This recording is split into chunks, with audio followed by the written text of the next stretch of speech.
Ayan, walang mentors. Paano yung nakagraduate? Joke lang. Ayan, so huwag tayo mahiya. Ayan, makikita na ang mga bunga nila. Di ba? Praise the Lord! Palapakan na sa Panginoon.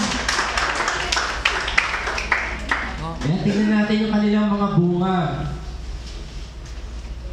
So in behalf of Logos Taichung, Logos 4G Batch 4, March 2016, July 2016, Logos Global Mission Taiwan, 4G, Gather, Grow, Glow, Go.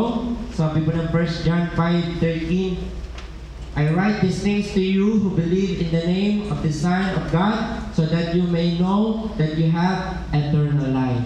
Tatawagin ko na po si Danica Arce. Ito pala yung bunga natin. Ayan, dalawa pala siya.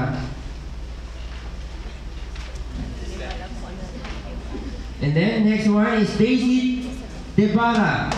Sorry.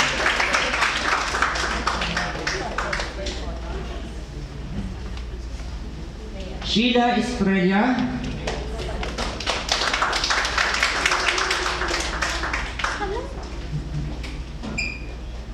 Next one, Shirley Arguesa, cum laude.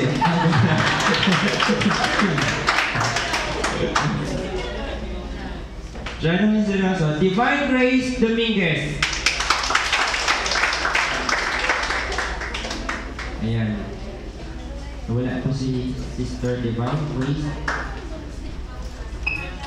So, pwede po natin i-extend ang ating kamay sa kanila and we will pray for them sa lahat ng palapakan pa natin isang ang Panginoon for the life. And we pray na yung go, grow, and close kung sino po yung gusto pa na mag-aral, di ba? Yung, ano ba yung sabi ko dito sa go? Kung wala na. Di ba? It is a start of a new life, di ba? When we say go, lahat tayo, we must to move forward. And then, as we go, we must grow. Dapat tayo nagmamature bilang Kristiyano ang ating relasyon sa Panginoon. And then, grow, dapat nandoon that we must reflect the Word of God to bring impact. It is an awesome testimony that our God is real. Then, makikita na ang Diyos natin ay buhay. And then, gather. We must gather to encourage one another. So tayo, in-extend po natin ang ating kamay sa kanila and we will pray for them. Father, we thank you for this wonderful morning, for the victorious morning that you have given to us, restoring us the joy of our salvation, the peace, Panginoon, that you have bring us, O God. Salamat, Panginoon, for the people, Panginoon, that they nag-graduate, Panginoon, ng 4G. We pray, Lord, that they will continually to seek you, Panginoon. We pray that they will commit their lives to service, Panginoon. Makasama namin sila na nagsiserve sa iyo, Panginoon, using their talents, their time, and even their treasure to glorify you, O God. And we look forward, Panginoon, na Sunday after Sunday, makasama namin sila na nagpupuri sa iyo, O God. And even, Lord, sa mga mentors na nagturo, we pray, we speak blessing to their life at patuloy, Panginoon, na pag-alabin mo ang kanilang pananampalataya, Panginoon, that our labor in you, Lord, is not in vain, O God. At salamat po, Panginoon. I speak blessings to each one of us, O God, and to you all the glory, praises, and honor in Jesus' name. Amen. So, tawagin ko na po yung mag-extort ng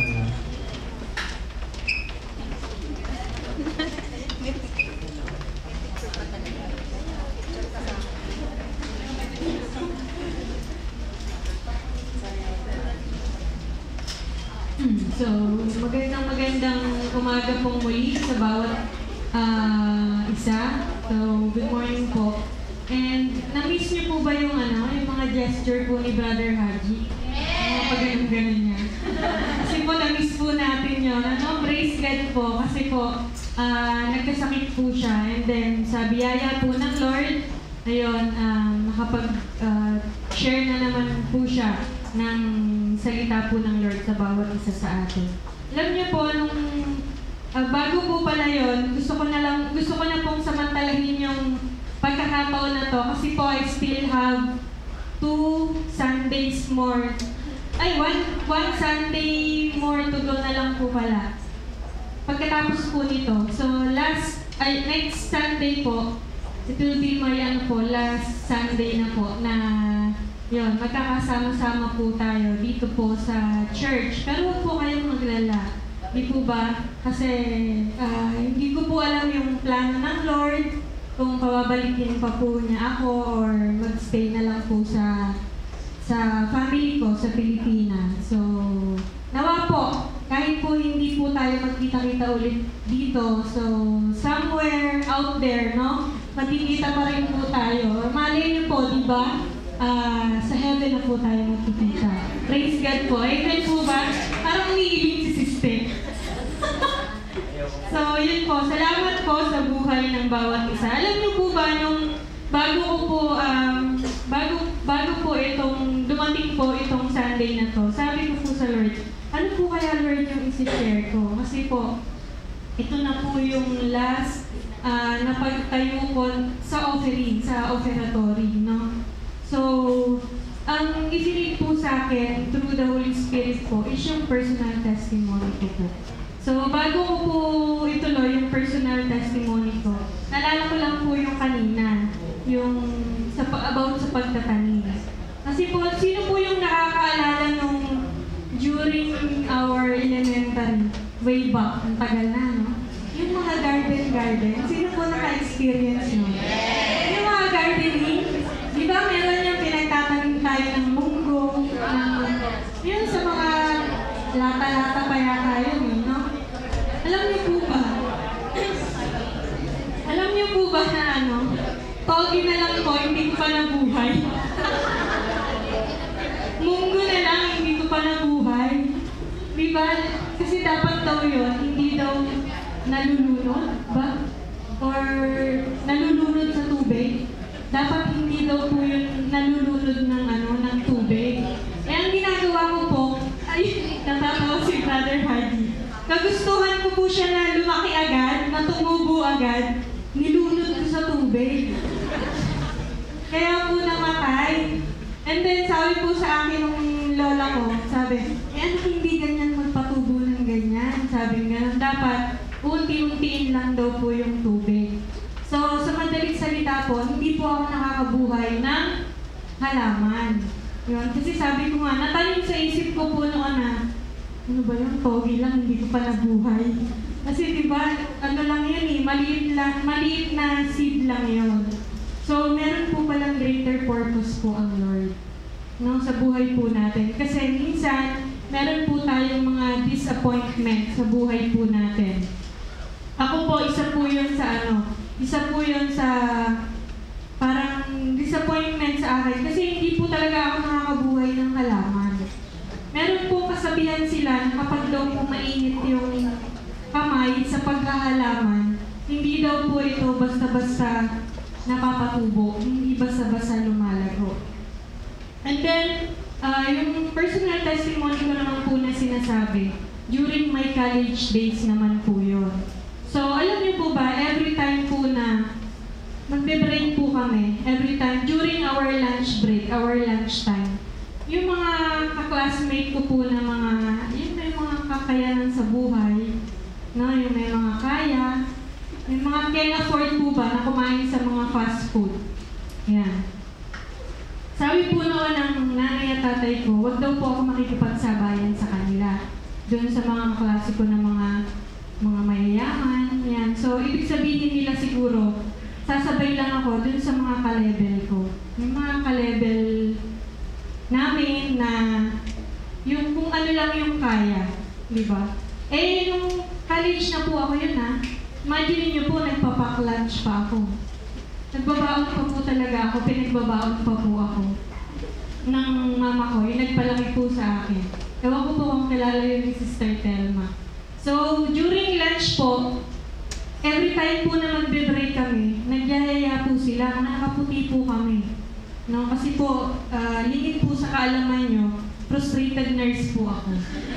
So, yun po ang totoo. So, frustrated nurse po ako. During our lunch time po, yaya po sila, tara, kain tayo sa Pizza Hut. Lahat na ng fast food, McDonald's, Jollibee, KFC. So, naririnig ko yun lahat sa kanila. alam niyo po ba, hindi pa po ako noon ka-rooted sa pagiging isang Kristiyana. So, yung naging motivation po sa akin is, parang na-challenge po ako na bakit hindi ko po i-try na mag-penetrate po sa kanila. Although, nung time po na yon, hindi pa po ako ganon sa kalalim sa salita po ng Panginoon, no? So, alam niyo po, lahat po ng fast food na papasukan ko. Pero po, ang inilalabas ko, yung pack lunch ko. Kasi sila po, kapila, nag-order. So, sa isip ko, may baon naman ako, may pera ako. Sa isip ko, pwede na lang akong bumili ng tubig o kaya juice, o, di ba? Para may ka-partner po yung pagkain ko. So, yung mga time po na gano'n, na-recognize po nila yung pagiging Kristiyano ko. Na every time po na bago kami kumain, yun, sinasabi po nila na, ay, kasama natin si Betchay. Kasi po Betchay ang tawag nila nun sa akin, dahil Elizabeth po ako. Yung iba naman, Ate Lisa, ganyan. Kasama natin si Betchay, Hallelujah, praise the Lord. Mag-try po muna tayo. Sila na po yung nag-i-initiate para po manalangin muna bago kumain. So, siguro po, kung iisipin nyo, ano naman po kaya yung relation nung doon sa sinasabi ni Ate Lisa ngayon, or Mrs. Lisa ngayon. So, yung testimony ko po na yun, na alam niyo po ba, na in a simple way, na yung nakakatulong po tayo doon sa mga unbeliever po, na nagpapatulong po sa panalangin. Kasi meron po yung sasabihin nila, uy, Ate Lisa or Ate Beth, ganyan. Pakisama naman sa prayer yung mother ko, yung father ko, ganyan. Bago po kami mag-pray. Kaya po nasanay na po sila na kapag po kakain sila sa labas, niyayaya po nila ako. Pero ang dala-dala ko po, pack lunch, hindi po ako nag-order. So, yun po yung nakasanayan ko po nung college po ako. Kasi po, pinag-aaral lang din po kami ng mga guardians po namin. And in relation po, doon po sa topic po natin ngayon about sowing, no? Alam niyo po ba na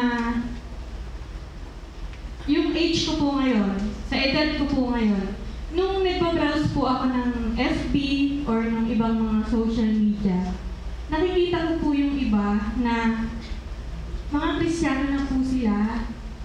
So, meron pong nagbunga, meron pong hindi.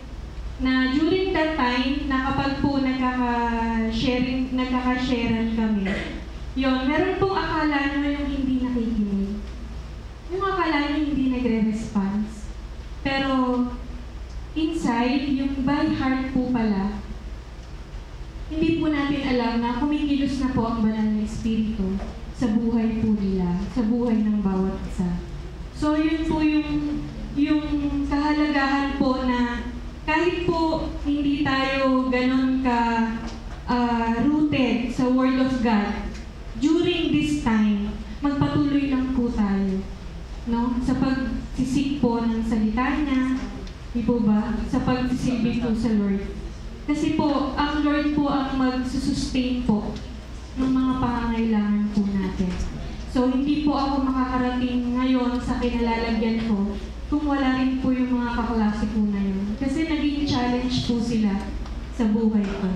And ngayon po, nagbunga na rin po yun. Kasi nga po, may mga nakikita na po ako na nagmi-minister po sa Lord. And hindi man po sa bansa natin, pero nasa ibang bansa po sila. Meron na pong mga nagpapastor din, meron na pong mga nag-mission. So, bakit ko po sinasabi yon as my personal testimony? Kasi, akala ko po noon, parang wala lang yung pagiging Kristiyano ko. Yung sumasabay lang ako sa kanila, nakikisama lang ako sa kanila. Pero sabi nga po, di ba ni Pastor, kapag po nakisama tayo, huwag po tayo makisama. Ibig sabihin po, huwag po tayo makiayon doon sa ginagawa nila. Di po ba? Kahit naririnig po natin sila na nagmumura or gumagawa ng hindi maganda, pero huwag po tayong makikigaya. Kasi hindi naman po natin may iwasan yun pag sumama po tayo sa kanila. Pero kung hindi po natin kaya na i-penetrate sila, ipag-pray na lang po muna natin sila. So yun po, sabi nga po, di ba, what you reap is what we will sow. So salamat po sa buhay ng mga kaklase ko na yon at sa mga nanalangin din po during that time and during this time po. Kaya po, yung mga graduates po ng 4G na naturuan po namin, yon. So, nawa po, patuloy po natin. Tulungan niyo po kami na patuloy po natin silang ipanalangin. Para po, patuloy pa rin pong magbunga yung salita po ng Panginoon. Amen po ba? Amen. So, punta na po tayo sa pagbibigay. And bago ko po basahin po yung ating pong message about giving. So, meron po tayong mga guests bago ko po makalimutan, no? So, pwede po bang pakitaas po yung kamay pag po tinawag ko? Si Sis Jenny. Jenny po ba? Tama po ba? Sis Jenny Mangundayaw. Praise God po. Welcome po kayo sa gawain ng Lord. And si Aiza M. Teodoro. Aiza M. Teodoro. So, yun. Salamat po sa buhay po ng mga nag-invite sa inyo. And sabi nga po, hindi po aksidente yung mga bagay na nangyayari po sa paligid natin. So, lahat po yun ay kalooban po ng Lord na makarating po kayo dito. Amen po ba? And sa pagbibigay naman po natin, sinabi po ni Brother Haji kanina, nabanggit po niya na kapag daw po nagbibigay tayo, huwag na daw po natin isipin na kung saan man po yun mapupunta. Di po ba? So as mga believer, as mga Kristiyano po, alam naman na po natin kung saan po napupunta yung mga ibinibigay po natin. Di po ba? And kung nandito po si Pastor, meron lang din po akong ipapaalala. Mga reminders po ito para po sa ating lahat. Sabi ko sa inyo, sasamantalahin ko na po yung pagkakataon. Dahil ito na po yung huling tayo ko sa love offering. No, yung mga faith promises po natin. And then number 2, yung mga pledges po natin. Nagagamitin po ng ating mga kapatiran, ng ating pong mga pastor sa pagmimisyon. Na hindi naman po lingid sa kaalaman natin yung pong kanilang conference na gagawin po sa Pilipinas. Amen po ba? Ayun. So, yung ating pong water baptism on July 31. So, pasettle na rin po ng mga accounts. And I do believe po na i-post na rin po ito sa Viber ng ating pong mga coordinators. And then, sabi po dito, di ba, saan po ba natin dinadala yung mga binibigay po natin? Saan po ba natin ini-invest po, di ba? So, di ba dito po dapat sa church na pinaglilingkuran po natin. Amen po ba? And kapag po nagtatanim tayo, katulad po ng ginagawa natin ngayon, nagtatanim po tayo ng salita ng Diyos sa mga unbelievers, sa mga hindi pa po nakakakilala. So, ganun din po sa pagbibigay. Na habang nagbibigay po tayo, huwag po natin isipin kung gaano po kalaki or karami yung aanihin po natin. Kasi ang importante po doon, kapag po nandun na po tayo sa harapan po ng Lord, na ipagsusulit po natin yung mga ginawa po natin dito po sa lupa. Amen po ba? So, palagi na lang pong binabanggit yung message po na to about po sa Malakay. Sabi pong gano'n, di ba? We have to bring in all the tithes into the storehouse. At ito po yung, para po dun sa mga bago, na ito po yung tinatawag po na storehouse. Ito po yung ating bahay panambahan. That there may be meat in mine house, and prove me now, herewith said the Lord of hosts, if I will not open you the windows of heaven, and pour you out a blessing, that there shall not be room enough to receive it. So, ibig sabihin po, kapag po nagbigay tayo ng nararapat po para po sa ating Panginoon, alam po niya kung paano po ibalik sa atin ito ng siksik-liklik at umaapaw. Amen po ba? So, huwag na po natin isipin na, sabi nga po, katulad ko po, recently lang po, nagkasakit po yung aking nag-iisang anak. No? Na-hospital po siya. And sabi ko po, Lord, sabi kong gano'n, alam ko po na meron pong lahat ng mga kadahilanan kung bakit po nangyayari po ito. Diba? So, yung mga trials po na to, yung mga nangyayari po sa paligid natin, sabi nga po ni Brother Haji, pangit man po ito o maganda, masama man po ito or mabuti.